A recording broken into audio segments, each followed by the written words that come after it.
নমস্কার বন্ধুরা, উল্টো রথের অনেক শুভেচ্ছা দিয়ে আজকের ব্লগটা শুরু করলাম।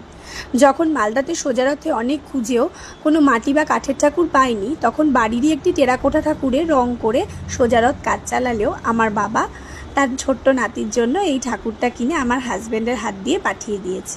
এদিনকে উল্টো রথের দিন বিকেলবেলা আমার ছেলে আর তার এই যে খুদে বান্ধবীরাই দুজন মিলে বেরিয়ে পড়েছে কিন্তু রথের দড়ি টানতে টানতে। এদিকে ওদেরকে দেখে পাড়ার অনেকেই আমাদের সাথে এসে যোগদান দিল। শুধু ওরাই কেন, রাস্তা দিয়ে যেই হেঁটে যায় তারাই এই খুদেদের রথে কিন্তু একবার টান দেয় আর জগন্নাথ দেবের আশীর্বাদ নিতে চায়।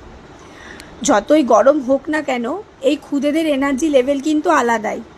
দুজনে মিলে রথ টেনে চলেছে এখন 420 মোড়ের দিকে। সেখান থেকে আমরা যাচ্ছি মনস্কামনা রোডের দিকে।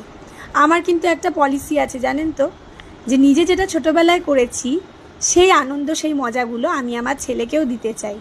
তবেই না এটা এক জেনারেশন টু আরেক জেনারেশনে ট্রান্সফার হবে বলুন।